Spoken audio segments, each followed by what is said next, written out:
the third regular session of the 19th Congress of the Republic of the Philippines is adjourned. Sine die.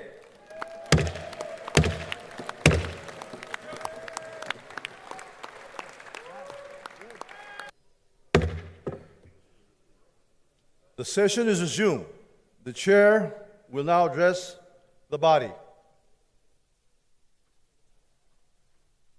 My fellow Filipinos, my esteemed colleagues, and to every citizen who dared to hope, this moment is yours. Today, as we adjourn the 19th Congress of the Philippines, we do more than close the book on a legislative chapter. We place a marker in history, one that says, the House of the People stood firm, worked hard, and made change real. In a time defined by uncertainty, division, and doubt, this Congress chose a different path. We chose purpose over politics, service over self, and action over excuses. We were not just present, we were relentless. From July 2022 to June 10, 2025, we filed over 11,557 bills and 2,393 resolutions, passed 1,565 measures, and enacted 287 national and local laws. Across 188 session days, we processed an average of 29 measures a day. But let me be clear, this is not about volume. This is about value.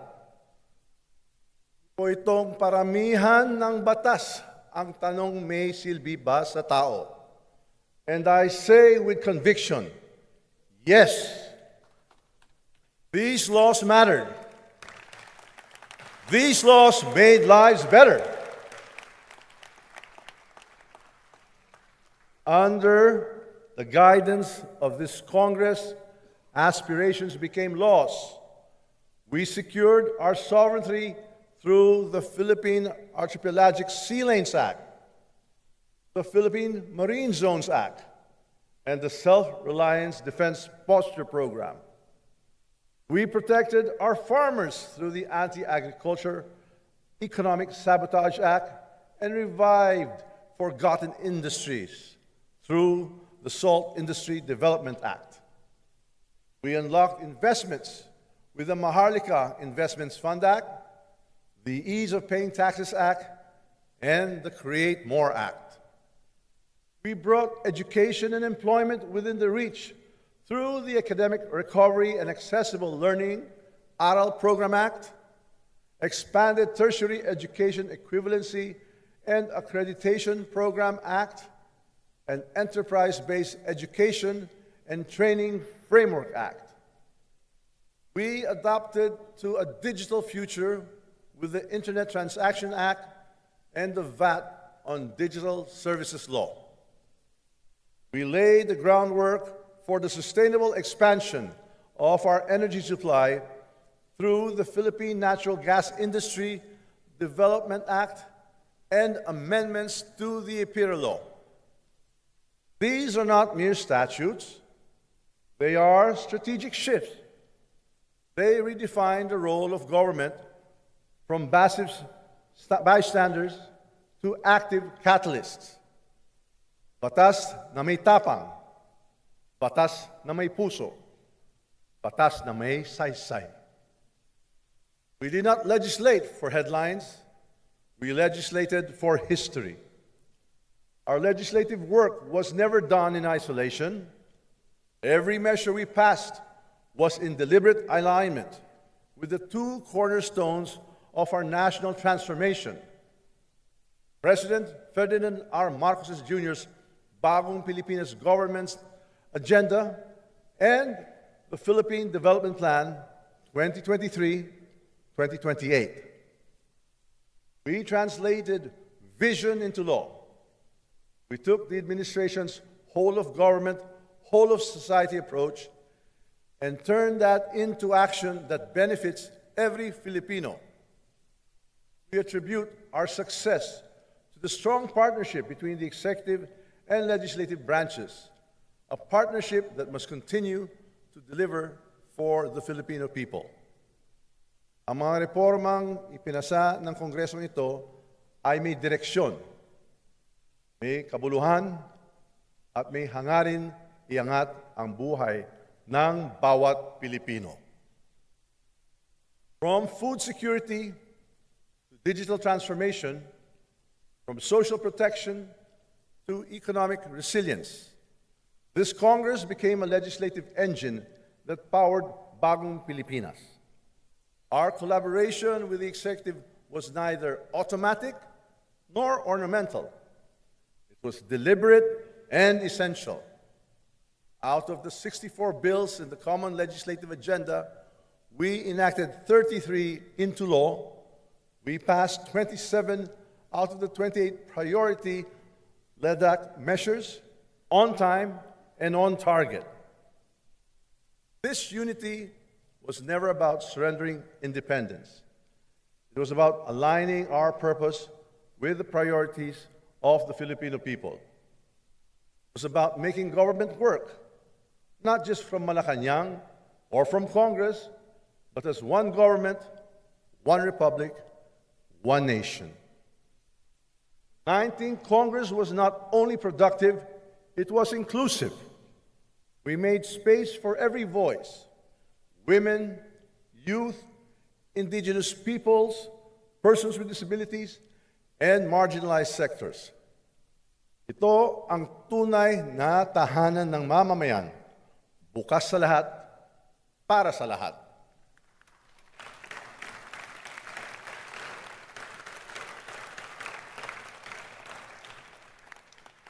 We take pride in the empowered leadership of our women legislators, whose diligence, brilliance, and compassion gave depth to our laws and debates. We salute our sectoral and party list representatives who grounded our policies in the realities of ordinary Filipinos, from farmers and laborers to solo parents and persons with special needs. And to our young guns, a special shout out to SDML, Congressman Ferdinand Marcos, our young lawmakers who brought innovation, passion, and purpose to this chamber. You have proven the future of the House is bright. You showed that courage has no age and that fresh ideas can thrive within the walls of tradition. Ang kabataan ng Kamara, hindi lang pag-asa ng bayan, katuwang nasa paggawa ng pagbabago.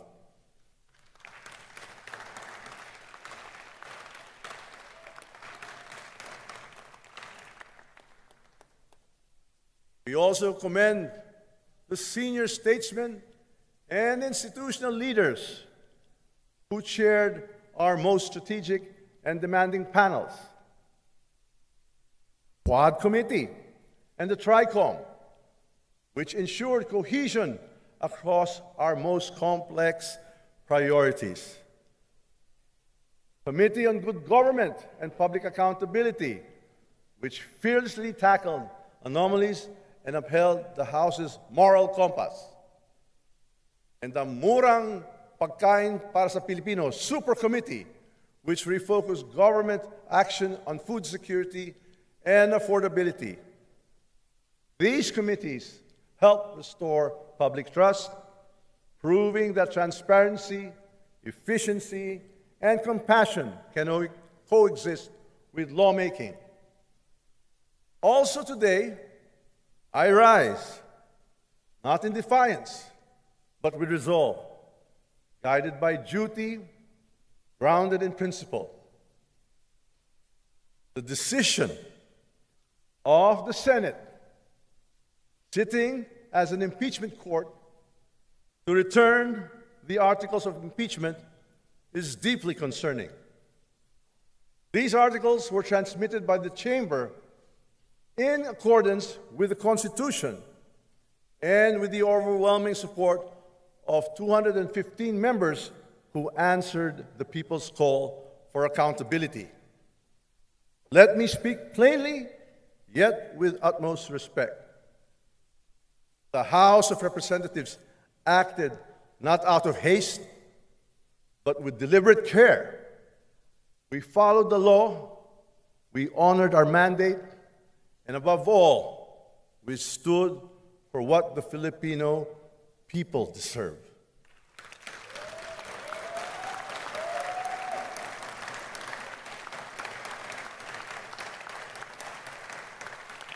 Indeed, a government that answers to its citizens. The House is not only the voice of the people, it is a guardian of their trust. When allegations arise that threaten public confidence in our institutions, our duty is clear: to seek the truth, to uphold transparency, and to demand accountability without fear, without favor.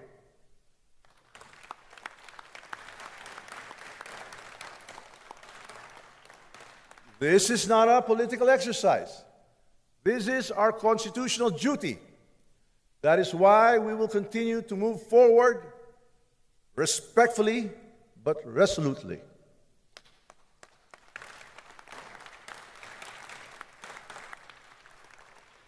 We shall comply with the requirements of the impeachment court, not to abandon our cause, but to ensure the process continues. Because in matters of truth and accountability, the House does not back down.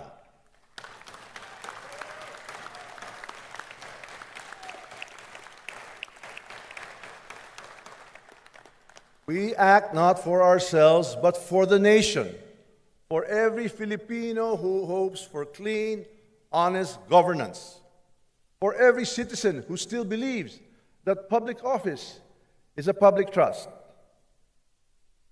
Let history bear witness. The House of the people stood firm, not in opposition, but in conviction.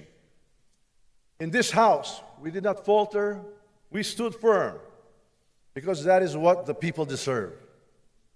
At this juncture, let me recognize the House leadership team, our deputy speakers, our minority leaders, and all our committee chairs. You are the backbone of our Congress. You are the source of our productivity. Sa bawat tagumpay ng Kongreso, may mukha sa likod ng kamera. Ang pinuno ng mayorya at minorya at ang mga taga-pangulo ng mga komite na tahimik na nagsisilbi. To our House Secretariat, legislative staff, public affairs teams, maintenance crews, security personnel, and support units, you made these achievements possible.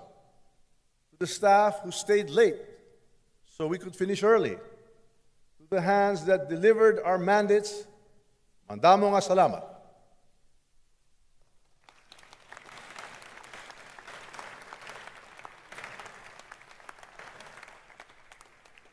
My colleagues, you were not merely lawmakers, you were architects of progress.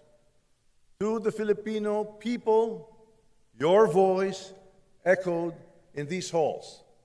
Your dreams shaped our agenda. To the incoming 20th Congress, we leave you a house not broken, but blazing a trail, not adrift, but anchored in results. To those of us who are moving on, there is a time for everything. Your service will be remembered. Your legacy will endure.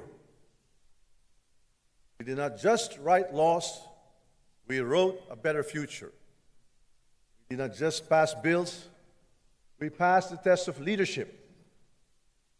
This is the 19th Congress. This is your House of the People. And this is what good governance looks like. Mabuhay ang sambayanang Pilipino! Mabuhay ang Kongreso! Maraming salamat po!